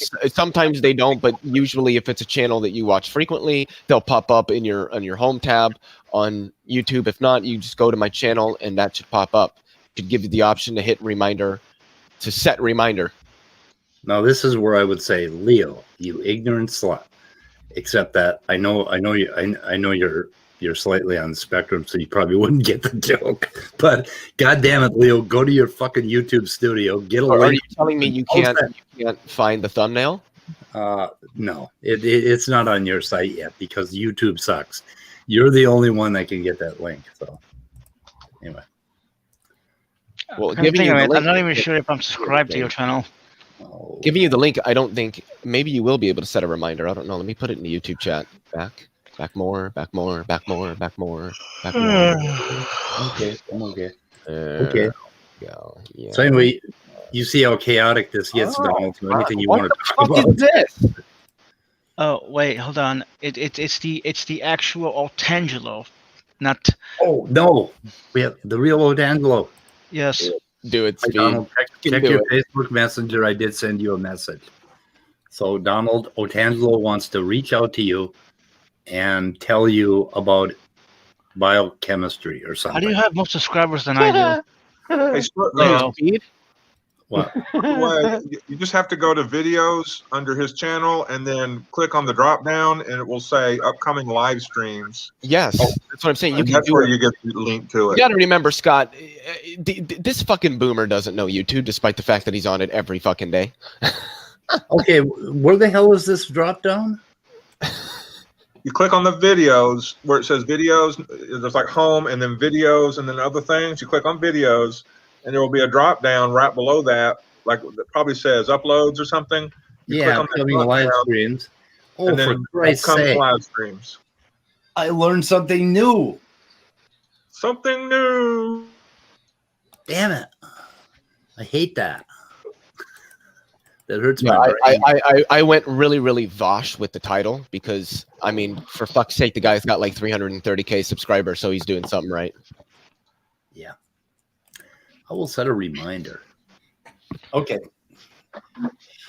It's. By the way, I'm hoping the discussion is really good, but it might be a dumpster fire. I really don't know. I mean, it could be both. But by the way,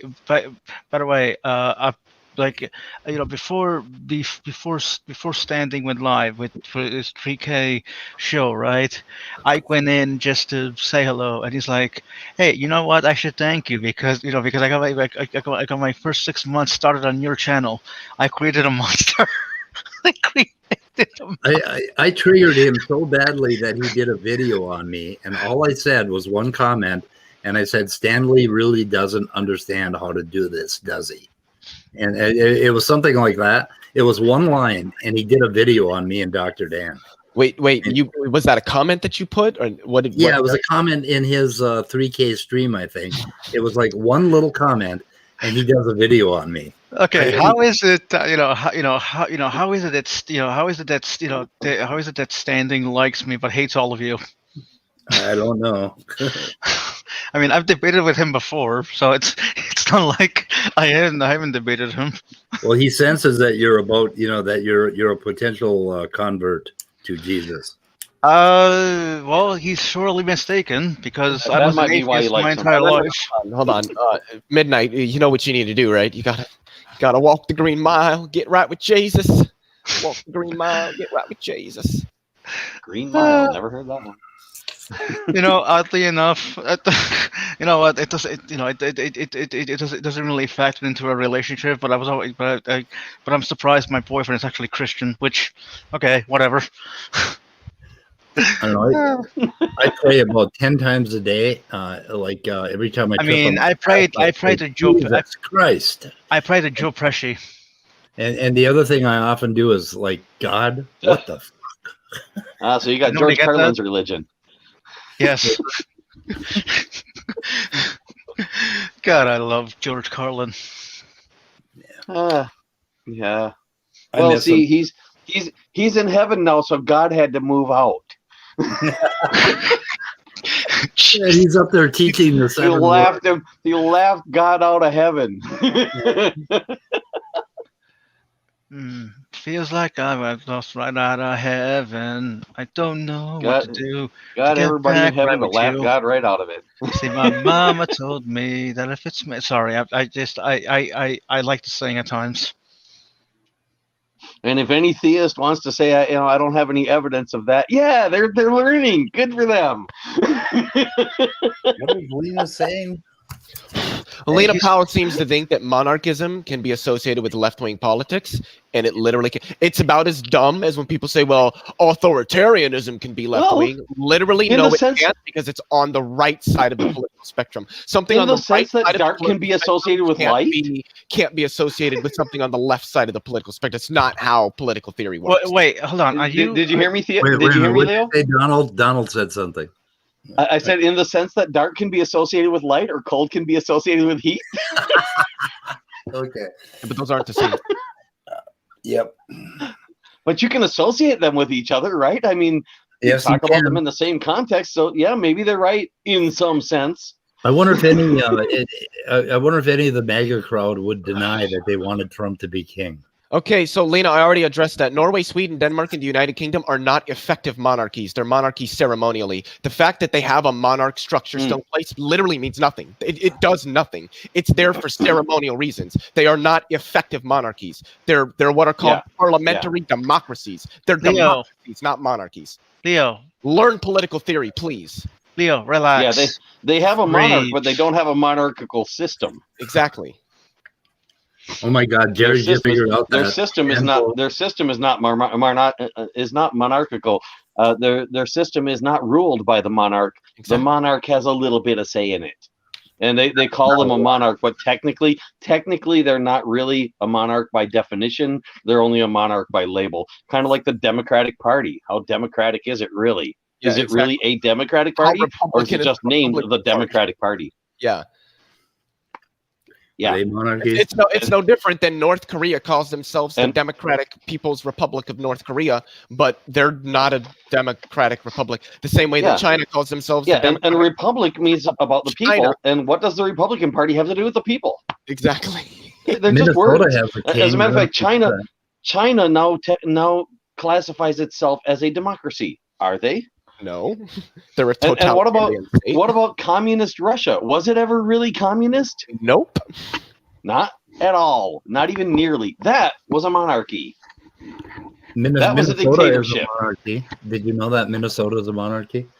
Our king is. Didn't know that, but I wouldn't be surprised. Our king is the walleye. Can we get back to talking about creationists, please? Okay, Midday. Oh, you miss creationists already? You miss them? Yeah, I personally really hate politics. I'd rather argue religion. Yeah, that's a problem. All right. I got a question. Can I throw a question out? Sure. I didn't hear a word you said, Leo. Oh, sorry. I'll shut up. Go ahead, Leo. Well, I said what you said. Politics is like, you definitely need to be active in politics. That's kind of why the United States is shit, because people have that mentality. Oh, I don't care about politics. It's well, no, it's not. Okay. Why our politicians are a bunch of fucking rich fucks that don't do anything. I muted Leo.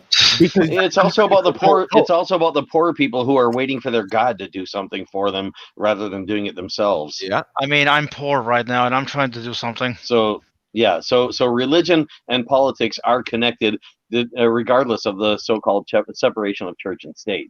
There's definitely a connection. No. I agree with you, but I'm not comfortable with politics yet. That's my point. Why not? Okay, because I didn't study. How about nobody should be comfortable with politics? I'm just gonna link you a YouTube. Not the way it's done. I mean, that's not the way politics are. Nobody should be comfortable with. Can I speak for a minute? Yep. Yeah. Sorry. Just agreeing with you. The reason why I'm not comfortable with politics is because I haven't delved deeply into politics yet. Right. We don't know. Yeah. I heard you say that. What I said was, here's a YouTube channel. Subscribe and watch the streams. Always looking for.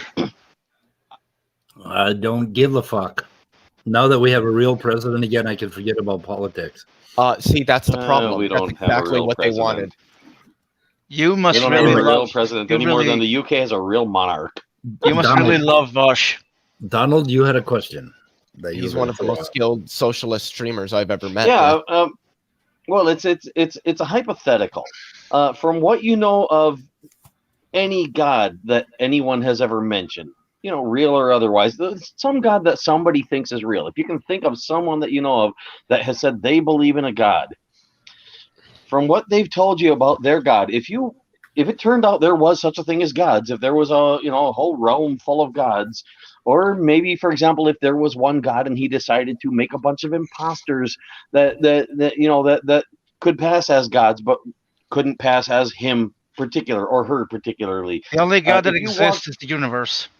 If you walked into a room full of gods and you somehow knew that they were all gods, or at least believed that they were all gods, you were somehow convinced that you were in a room full of gods, could you pick that person's god out of the group? Do you have enough information that you'd be able to tell which one it is? Yes. If they all looked very different. I don't think so. I'm being facetious, by the way. I figured as much. Okay, could they, if they walked into that room, could they pick their god out of the crowd? Wow. I mean, if he looks like Zeus, then yes. Yeah. If they're looking for an artist's rendering or a cartoon version of their god, and if their god really is what that artist or cartoonist managed to come up with, then sure they could recognize that. But how could they be sure that's not the imposter? That maybe their god wanted to see how well they really know him, and so he put something out there that looks exactly like the image they've been given, but isn't really that god. How You're would they know? dangerously close to solipsism here. I don't see where solipsism. I don't think so. No. I said dangerously close. Okay, I don't think I'm that close to it. Kind of like Hitler. It always seems to enter a conversation. Never mind. Anyway. Okay, I mean, maybe you're right, but I don't think I'm all that close to solipsism. Okay, so Donald is. So it's an interesting mental exercise, anyway. What you're getting at is the definitions of God that they have, and whether or not they actually have a reasonably solid definition of their God. that sort of Well, thing? not necessarily even a definition, maybe a definition, but I mean, a lot of people say they have a relationship with their God. If they have a Right. relationship, they should be able to hold a Recognize conversation them. with each person in the room and be able to figure out, is this the one they have the relationship with, or is it not? Even if they can't recognize him by sight because they've never seen him and they've never, seen a picture they could trust of what's supposed to be their God, they should be able to recognize their God at the very least. If they've talked to their God in their head, and that was really their God they were talking to, they should be able to talk to their God in a room and be able to tell that's the same one they were talking to in their head. If they can't, then they don't really know that God. Right. Yeah. If they can't tell which one is really their God, if there's a bunch of imposters out there trying to, pretend to be their God. There was an old TV program, I forget what that was, some kind of game show where they did something like that, where they had, people, they'd say, who's the real, somebody yeah, other, and at the end they go, will the real so-and-so please stand up? What was the name of that show? Yeah, I can't think of what the name of that was. I wasn't thinking about that when I came up with the question, but that just popped into my mind just now. If their God was on that show, would they be able to recognize him before the end of the show? Yes. Would they immediately recognize their God? When the show came on, oh, my God's on this TV program. Would they be able to do that? Or would they have to wait until he said a few things? Or would they never figure it out?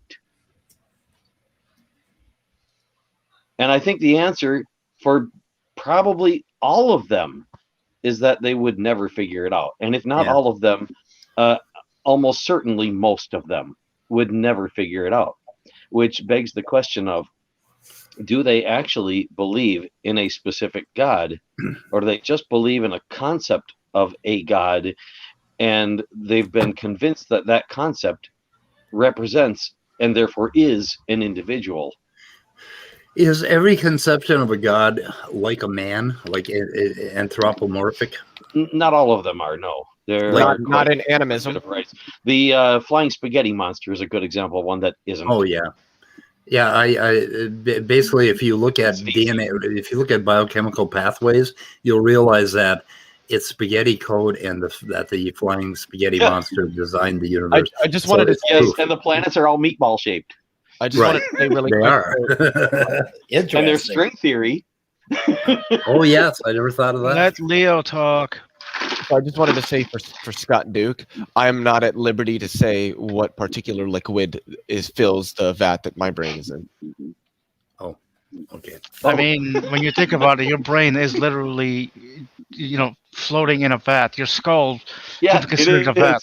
Yeah. So there you go. Spinal fluid. That's what liquid fills the vat my brain is in. Yeah, so there you go. Problem solved.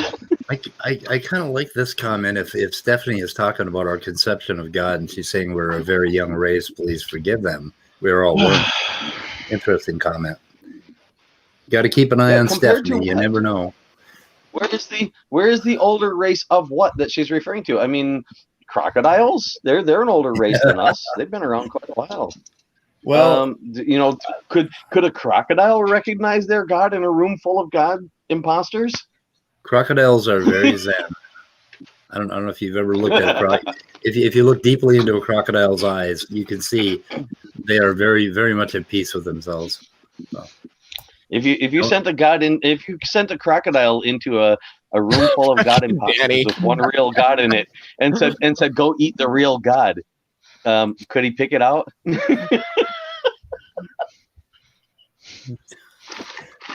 What's up with Danny? Wrong. Yeah, I just want to say that Danny's not a real philosopher. There, I said it.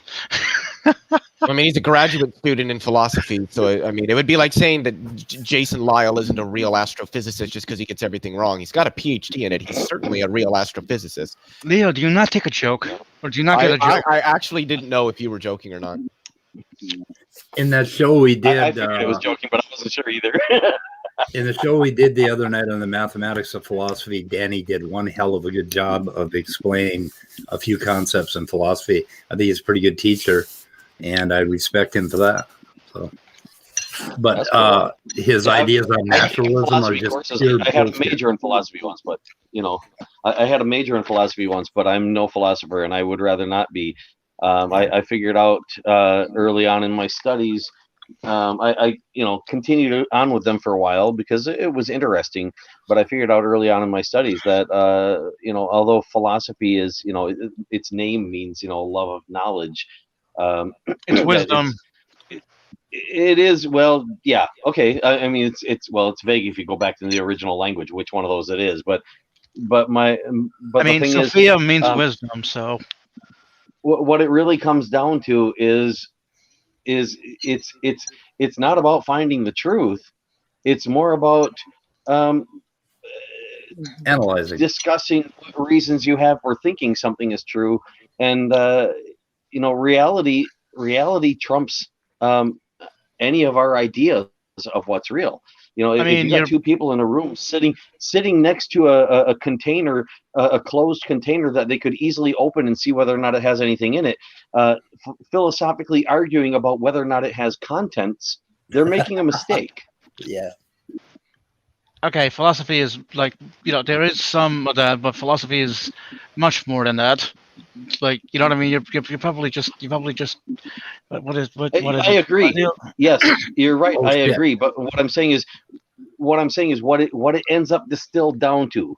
One of the reasons why I generally avoid debates is because what it distills down to is not the full idea of philosophy. It's something much more narrow and actually probably as much damaging as philosophy can be beneficial at its best. Yeah. People end up being declared the winner of something when they were wrong because they did a good job of presenting. Yeah, but that's not. Yeah, but that's not the issue with philosophy itself. That's the issue with the that's the issue with the people presenting their ideas. You know what I mean? And the audience, and like not being able to figure out who's actually wrong and who's actually right. You know what I mean? Yep. What's a tanky? And that's an issue. A tanky is Bolsheviks can be tankies. Marxists, Leninists are generally like people who believe in like the Leninism form of communism and all that are tankies. They're not really helpful to leftist ideology at all. They're pretty much let's just murder everybody that doesn't. I've ever heard of a tanky before. That's because it's a colloquial term. The technical term for somebody that holds to that ideology would be a Marxist Leninist, somebody who holds to Lenin's idea of communism, which is very much revolutionary and utilized the state as an arm of dictatorial control over the bourgeois by the proletariat. I would be very careful about conflating Marxism with Leninism. Also, I'd like to point out that Marx was not a Marxist. Interesting. No, just like Jesus wasn't a Christian in the same sense. In a sense, yes. But more to the point than that, what became Marxism was based on the writings of Karl Marx, but was not what Karl Marx actually taught. It's like philosophy distilled down to what it becomes among the common people. Marxism is what Marx taught. I would say common people. Yeah, again, I would say that that's more the fault of the people not educated themselves to the writings of to the actual writings of the philosophers than philosophy itself. I agree. I wasn't pointing fingers, just pointing out facts. I'm just saying, it's just one of those things where I've met many people who have been turned off by philosophy because, philosophy is just, people dick measuring or there's no way to determine truth because philosophy. I'm like, that philosophy is much more than that. And it makes me sad that people turned off.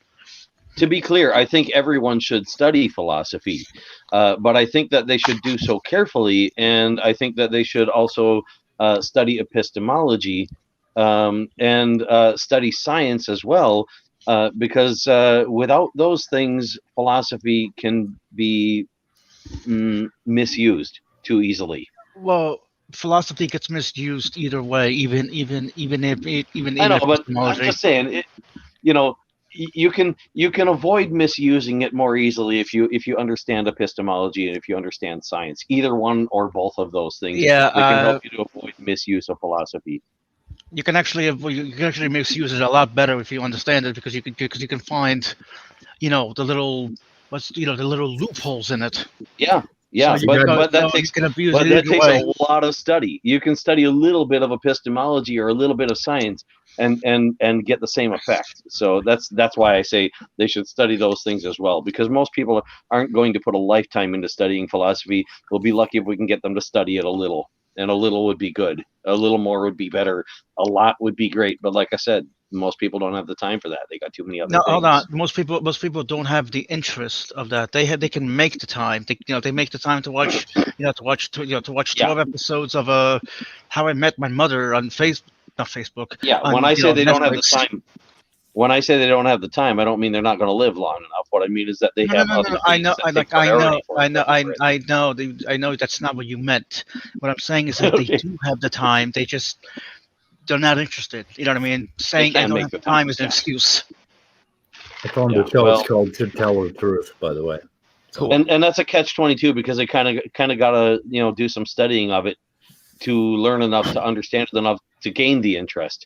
And some of us are lucky enough to figure those things out without the formal studies and then go, hey, this is something I'm interested in. Some people aren't.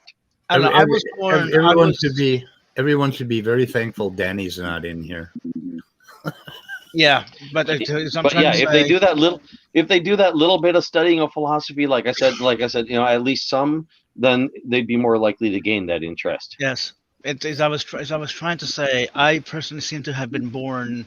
Because I've been asking questions my entire life. That's part of philosophy, right? I think it was either Aristotle or Plato that says philosophy begins in wonder. So anytime you ask a question, you actually, well, I guess it depends on the type of questions. Obviously, there's always some questions like, what time is it tomorrow on hold on, what time is it tomorrow on Tuesday? I don't know, like. It's I couldn't think of a stupid question to ask. That's not really philosophy. But generally, every time you ask a question, you're doing philosophy. Hey, what's your name? You're asking what your name is, how you identify yourself. You know what I mean? Yeah. It's very. If you translate that into different languages, that in and of itself becomes philosophical. For example, in Spanish, you could ask, "¿Qué es tu nombre?" Literally, what is your name? Or you could ask, ¿Cómo te llamas tú? Yeah, which is literally, how do you call yourself, you? Exactly. Well, also, like a friend of mine said that even if you say you don't have a philosophy, that's philosophy. Like, you can't escape philosophy. You know what I mean? Just like you can't really escape the universe unless you die. But you know what I mean? Yeah. Philosophy is a part of the human universe, the mind of humanity, so to speak. Personally, I've always loved philosophy. It's just that over the years, I've seen it misused so many times, and I've seen people be turned off by it because of that misuse. And I'm like, Jesus fucking Christ! I'm so glad I'm the person I am. You know what I mean? I'm so glad I like to. Well, if I do get that debate with Kent Hovind, that's one of the things I hope to do. That's one of the things I hope to do differently. I don't want to do philosophy in the traditional sense. I don't want to do philosophy in the commonly known sense. I want to do it right. Yeah. It'll be interesting if it happens. Yeah, have they rescheduled yet? Not that I'm aware of. They said probably sometime next week. And actually, I was about to make a call to talk to his secretary and see if I could get a time scheduled when I realized what time it was and that the show was starting. So I put that off. Yeah, I kind of feel bad for the secretary. Go ahead. What? His secretary's name is Steve. Steve. Oh, no, that's his tech guy. Oh yeah, you're right. That's his tech guy. I forget his secretary's name. He's mentioned it several times. I should remember it, but it slips my mind right now. Ian Chen's joke was about Steve, the opening joke with Nephilim, where Nephilim rage quit on MDD. Oh God, that was funny as fuck. We got the Nephilim free to rage quit in 3 minutes. 3 minutes into the debate, he didn't say a single word. He just rage quit. I'm kind of interested in talking to Maddox. Oh my God! You don't talk to Maddox. You listen to him snort at you and say, Well, no, like not talking about evolution. Have you heard of mRNA, Athena? Have you ever heard of mRNA? Yeah, messenger RNA, messenger. Oh, that's mRNA. microRNAs. Yeah. Oh, Anyway. mRNA. Right. Sorry, Yeah. I didn't hear the I. Snort, and condescension. That's about his whole game. That's the only fucking argument he has. He claims to know something about information. MicroRNAs. They're little tiny short RNAs. Yeah, right, micro. Oh, okay. Well, that makes sense. microRNA. I mean, I find it interesting. I find it interesting how how many because you can't make the nucleotides smaller. Versions.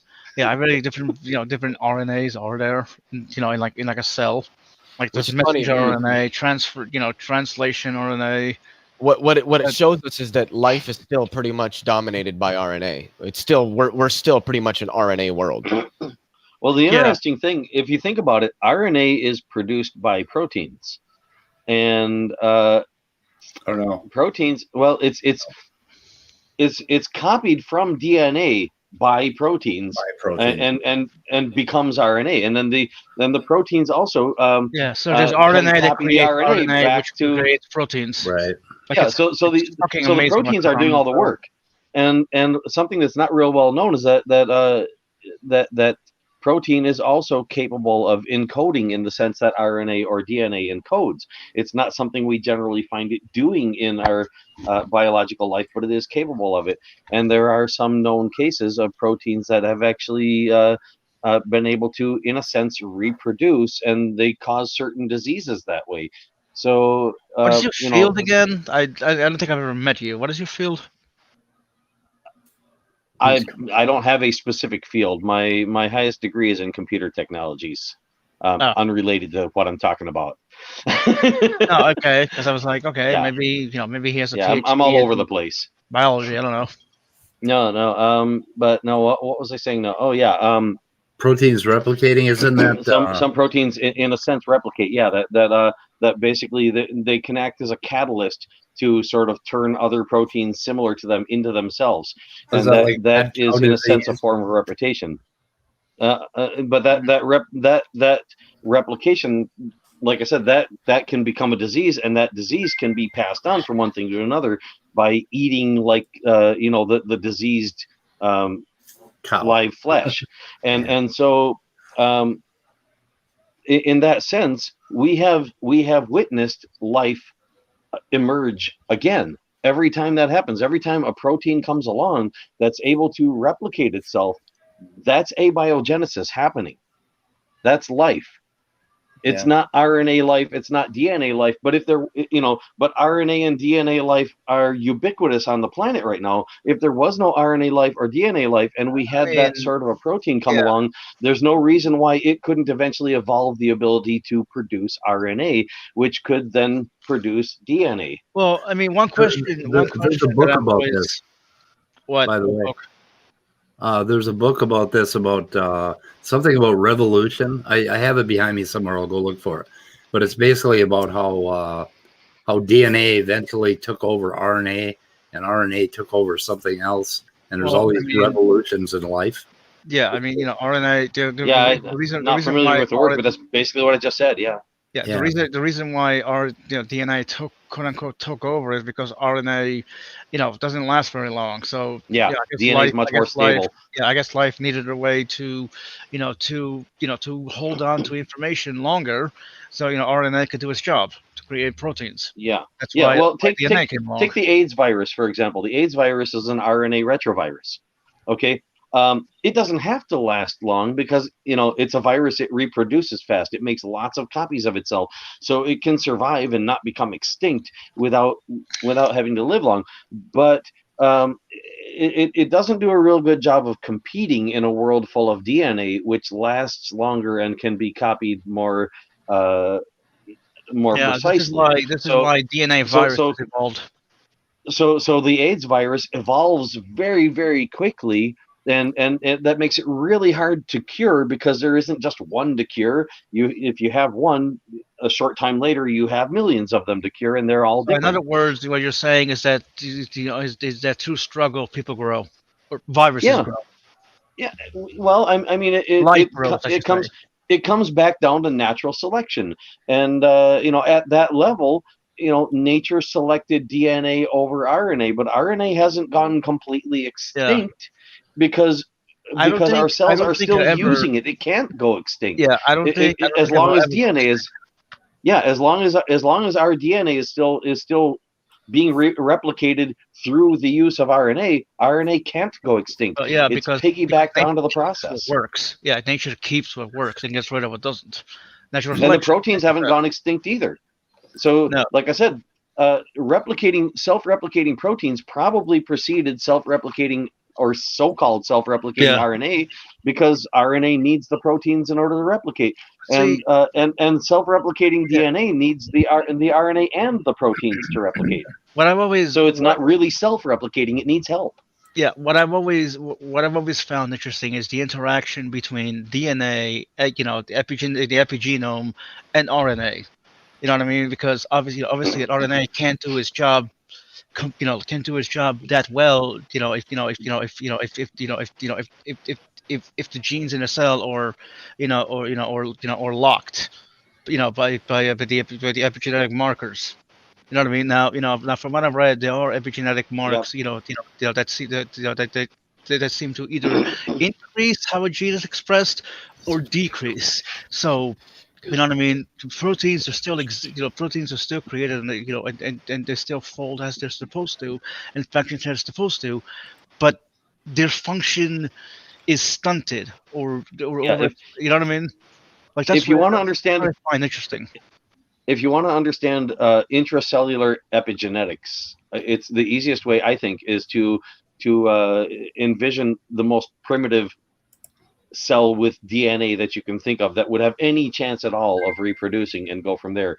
So if you consider just the shortest little piece of DNA, and maybe just the protein necessary to turn that into RNA, and nothing else. It doesn't have all of the mechanisms of eukaryotes. It doesn't even have all of the mechanisms of a bacteria. It's just got the bare minimum necessary, the chemicals inside of it to be able to just make a copy of itself.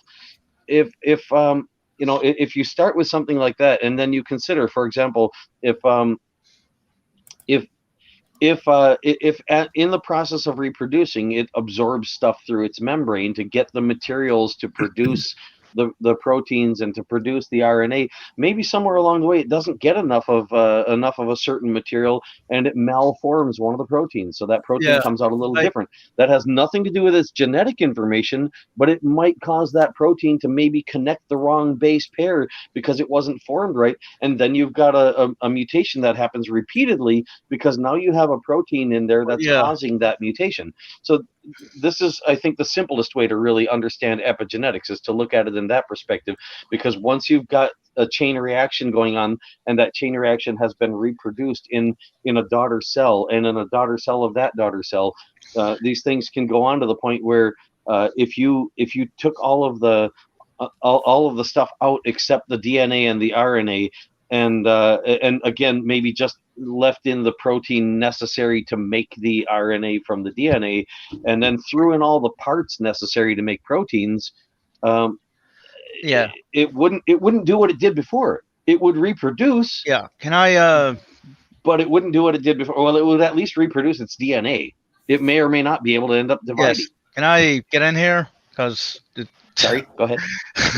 No, like like I said, I find that interesting, and I also find it interesting how how, like I said, I'm gonna repeat myself a little here, but I find it interesting how DNA, the epigene, the RNA work together, especially when it comes to cognitive functions and intelligence. You know what I mean? Because this is an interesting topic for me. They actually have found, like, well, I think it was like 500 genes, which which are responsible for, cognitive function. So if you have those genes overexpress themselves, you wind up with a person who's, intelligent. Like I forget his name, but Or crazy. well, I'm getting to that. I forget the guy's name, but I remember reading a story about this, about this guy who had an IQ of 300, right? He taught himself like what 5 languages by the time he was 5. You know what I mean? He was just super smart, and a lot of that had to do with his genetics. You know what I mean? Like it amazes me how I don't know. Like it's amazing. It's interesting to read about that. We're each an experiment. Nature's making a bunch of experiments, and some of those experiments I was just gonna fail, say some that we're succeed, actually and some carriers succeed for genes. phenomenally. Yeah, we're nothing more of a vessel for genes. Epigenetics is fast becoming a word that has no meaning anymore, because we are the home genes built for themselves. It subsumes so many different parts of biochemistry that it's very, very difficult to even make sense of it. Wasn't immutable in here a long time ago? Yeah. And well, epigenetics. I don't know. You might notice. I don't know anybody immutable. You might notice earlier I said intracellular epigenetics, and that's one of the reasons why. Because technically speaking, our human society is epigenetics. Right. The society as a whole is epigenetics, because what will be able to be born, what kind of an environment it will be in. That's all stuff that affects how it's going to how something's going to grow up, or what will grow up. This is why I find the interaction between, I guess you could say, for simplicity's sake, there's the interaction between the environment, epigenetics, and DNA, because the environment you're in, does affect how DNA will be methylated. You know what I mean? The process is random, obviously, but you know what I mean? Like it's called emergent complexity. Yeah, which okay, look, I feel like creationists never, just never really appreciate, life emerging naturally. No, they can't, because they're taught that can't have happened, because if that had happened, then there's no reason for their God to have spoken it into existence. But it gives, to me at least, it gives human life so much. It makes human life so much more precious, because it's like, okay, we That's not all of them, by the way. Emerged. Well, I know, but we emerged through a natural, chaotic process that began 4.6 billion years ago. But when the second generation star blew up, or whatever, expanded, and partially chaotic. Yeah. What was that? Hey guys, it's coming up on 4:00, and I kind of like to end soon. So, but I want you to stick around for a minute, Donald, and I never got a chance to talk when I go off the light. Sorry, I hadn't meant to be cutting you off. Trying to be helpful, actually. I will let you wrap up midnight, but I just wanted to say it's almost 4:00, guys. So okay, basically, huh? Yeah. What? Go ahead, midnight. Now, basically, what I'm trying to say is that science rules. There you go. Done. Okay. Distilled. Well, nice summary. I like it. Okay, can we end the broadcast for today? And we'll. And by the way, I think I pretty much got the point you were making, and it is a good point. Yeah. Yes. We do this at 2:00 every day, or we have been for the last few weeks, and God willing. Would you like an exclusive on something before you close up? Sure. I actually have, and it might still evolve yet before the rescheduled debate comes along, or maybe I'll never get the rescheduled debate. But I have my closing remarks that I wrote for the debate right here. I could read them off to you if you like. I actually have in there a prediction about the debate itself, which I can guarantee will come true if the debate happens. So I'm basically saying I'm predicting in advance one of two things will happen: either what I predicted, or that there won't be a debate. Should I go ahead and read it? Yes. All right. Let's see. I know Kent Hovind likes to show pieces of his debate to his followers, and not giving them links to the original. So I would appreciate if any of Kent's followers would share with each other the direct link to the full unedited debate on this channel so that people can make their own informed decisions about whether or not any version of it he might present to them properly represents the actual debate. Even though each of us may have planned some part of this debate before the debate started, the debate as it actually happened was not designed or planned out in full. The conversation could change direction at any time in ways that nobody involved could entirely anticipate. And some such changes were bound to add up. Also, the content of the debate changed every time anything was added to it. And of course, that change is also cumulative. So this debate, regardless of the path that it took, has demonstrated evolution in action. Nice. The debate itself evolved. The number of likes clicked has evolved and continues to evolve. The number of subscriptions to this channel also continues to evolve. Evolution has been all around us the entire time, regardless of how many people recognize it and how many do not. Evolution is ubiquitous. As I've made my point. The evidence has shown itself. I've pointed out enough of the evidence to make that clear to anyone paying attention. I rest my case.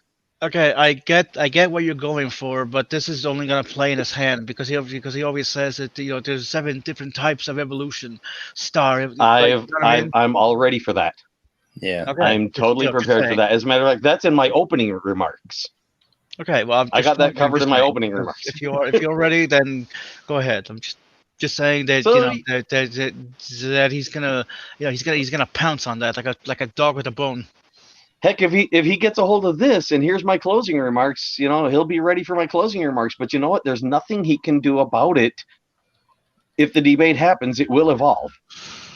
My prediction will come true. Guaranteed.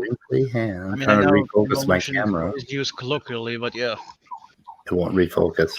Well, no, actually, when people talk about evolution and they mean biological evolution, that's a colloquial use because that is a use in a specific field. That's a use in a specific context. Evolution doesn't have that restriction. Biological evolution does. So when you use the word evolution to mean biological evolution, you're in a sense conflating one term with another term. Biological evolution is the specific term that you're trying to represent. Evolution is the word that you're using. Well, yeah, to but represent saying it. evolution is a lot easier than saying biological evolution. People are lazy. Exactly. And so in that sense, it makes sense to do it in the field of biology or in discussions about biology. And in that usage, as long as everyone is aware that that's what you're talking about, then there's no conflation involved. But if you just talk about evolution and you don't put it in that context, it can easily lead to conflation, and it very often does when it comes to discussions involving religion, because they've been told all kinds of things about evolution that aren't even true, and they don't know what evolution really is. They've been lied to about it too much, so they don't know what it is that you mean when you say evolution. They know what they've been told you mean, and so immediately there's a mistranslation going on. Right. And this is a problem. And we delve pretty deeply into those kinds of concepts here. So I don't know. So I'm ready for it. And the question is, will he actually go through with rescheduling that debate? Yeah. I mean, we'll see. Like Kent Hovind has battled on Raw like what 4 times. He didn't battle on Raw. He got completely slaughtered by him. I tried to tell Aaron how he could have done better on that, and I think over time, I think he's actually come to recognize what I meant and agree with me.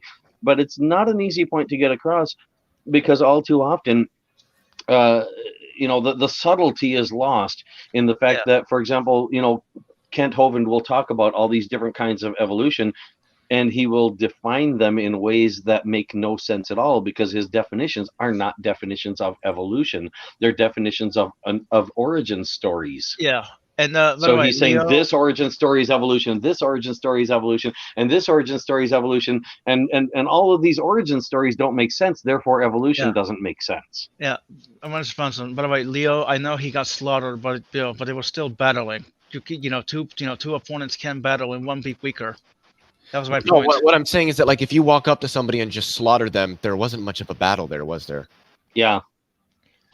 Yeah. Well, I mean, in my opinion, Aaron Rod defeated Kent Hovind many, many times over. And I say many times over, not just in reference to his first debate with him, which he did, but also the fact that they actually had an exchange of videos. There's a playlist on his channel. If you look for it, they had an exchange of videos where they had a debate through this exchange of videos. And yeah, Aaron defeated him many, many, many times. Well, yeah, but you know, in but he's. scenario, I'm going to try to be nice about it, though. I'm actually going to be arguing a lot of Kent's points for him, save him the trouble. Yeah, but anything we agree about, I'll argue it for him. But where he's wrong, and I will point it out. Yes, but your scenario, now that I think about it, your scenario doesn't really work, because in one scenario, you just go up to somebody and slaughter them. In the other, you have two opponents going at it. Because that's not what happened. Kent Hovind didn't go at Aaron. He got fucking annihilated by him. There was no battle there. It wasn't a debate. It was Aaron just educating some dumb fuck the entire time who had absolutely no clue what he was talking about. Kent never addressed anything. Kent really never addressed anything in that first debate that Aaron had with him at all that Aaron brought up. Never addressed any of it. He just beat around the bush. The closest he came was when Aaron asked him to name two different life forms that he thinks scientists would consider closely related as possible, but that he would consider to be two separately created kinds. Well, he just said kinds. I don't think he said created kinds, but that's what he meant. And what Kent was able to come up with as two very closely related life forms, according to scientists, is an elephant and a pine tree. Oh yeah, I saw that. That was funny as fuck. It was obvious. He either didn't understand the question, was making fun of the question, or really has no clue what's more closely related to anything else according to science. Because or more likely than any of those, he was going out of his way to pick two things that were as distantly related as possible, so that it couldn't be shown that they were actually related very easily. And yet it was still shown very easily that they are related, because the first thing Aaron said is, well, aren't they both eukaryotes? Yeah. Okay, kids, let's end the broadcast. Okay, so we're leaving for the day. Goodbye, cruel and world. He agreed they were. Love that, huh? I said, and he agreed they were eukaryotes. So. Oh, okay. Okay, ending broadcast. We'll see you guys tomorrow, or maybe sooner. Who knows? Thanks for having me on. Yeah.